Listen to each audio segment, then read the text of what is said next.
ایران کے بادشاہ نے اپنے بیٹے کو پڑھانے کے لیے ایک استاد صاحب کا بندوبست کیا۔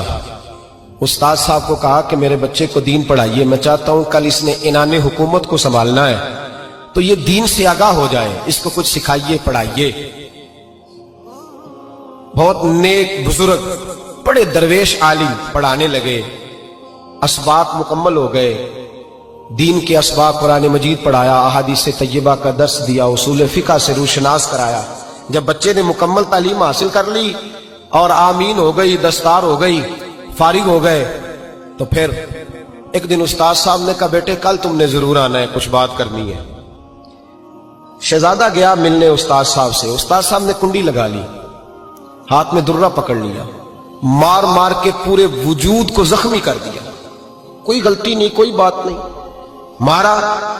اب بچہ آیا آ کے بادشاہ سلامت سے کہا کہ ابا جی سمجھ نہیں آئی، بڑا مارا ہے استاد۔ تو سیانے تھے نا بادشاہ، یہاں تو قاری صاحب روز کٹہرے میں کھڑے ہوتے ہیں، مولوی صاحب آپ نے میرے بچے کو کیوں مارا ہے؟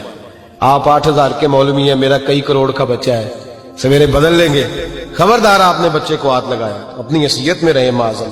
جو قومیں استادوں کو کٹہروں میں کھڑا کرتی ہیں وہ ترقی نہیں کر پاتی، جو استادوں کو کٹہروں میں روز کھڑا کرتے ہیں۔ کہا ابا جی بڑا مارا ہے، تو والد بڑے سمجھدار تھے، کہنے لگے بیٹا استاد باپ ہوتا ہے، وہ زیادتی نہیں کرتا، کوئی بات ہوگی، میں تیرے استاد کو کٹہرے میں نہیں بلاؤں گا۔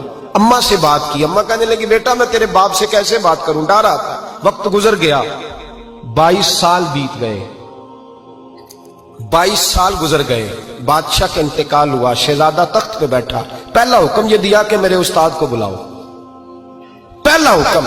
استاد جی بوڑھے ہو گئے تھے، چھڑی کے اوپر ٹیک لگا کے آئے اور بھویں سفید ہو کے جھک گئی تھیں، یوں آنکھ کھول کے بڑی مشکل سے دیکھا، کہنے لگے شہزادے حکم ہو۔ کب میں شہزادہ نہیں، اب میں بادشاہ بن گیا ہوں۔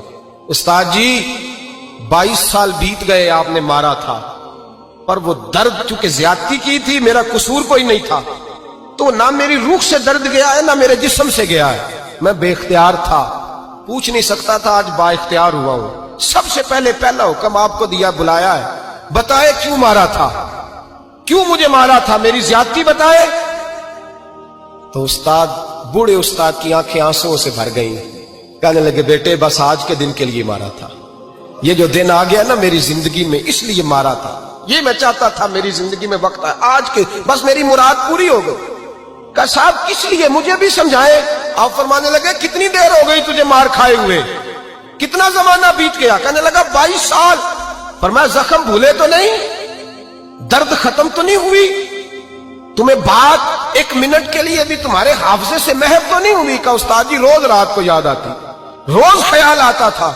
استاد کہنے لگے بھائی تو بے اختیار تھا، پوچھ نہیں سکا، 22 سال تجھے یاد رہا، مجھے پتا تھا تو ایک دن حکمران بنے گا، میں نے تجھے اس لیے مارا تھا کہ بیٹے یاد رکھنا، کسی پہ ظلم نہ کرنا، اگر تجھے 22 سال تک یاد رہا ہے تو جس پر تو ظلم کرے گا اسے بھی قیامت تک یاد رہے گا، اور یہ یاد رکھنا تو آج با اختیار ہوا تو تو نے مجھے بلا لیا ہے، قیامت کے دن غریب با اختیار ہو جائیں گے، مظلوم با اختیار ہو جائیں گے، وہ با اختیار ہوں گے، للہ الواحد القہار، رب کریم کی بارگاہ کے اندر ان کا اختیار ہوگا، اکیلے اللہ کی حکمرانی ہوگی، پھر وہ بلائیں گے بڑے بڑے کج کلاہ، دنیا میں جن کی پگڑیاں اونچی تھیں وہ سر جھکائے کھڑے ہوں گے، دنیا میں جو ڈکٹیٹر بنتے تھے ان کی پشتیں لال ہوں گی، ان کو غدار لکھا جائے گا، قیامت تک نہیں بھولے گا۔ ظلم کرنا تو سوچ سمجھ کے کرنا، اتنا کرنا جتنا تم سہ سکتے ہو، اتنی زیادتی کرنا جتنی قیامت میں تم برداشت کر سکتے ہو۔ میرے نبی کریم صلی اللہ علیہ وسلم نے فرمایا ظلم سے بچو، یہ قیامت کے اندھیروں میں سے ایک اندھیرا ہوگا، زندگی میں زیادتی نہ کریں، اگر تھوڑی دیر کے لیے کوئی چیز برداشت کر جائیں گے تو وہ فائدہ دے جائے گی، کچھ دیر کے لیے اگر سہ جائیں گے تو نفع مل جائے گا، سہنے کی کوشش کریں۔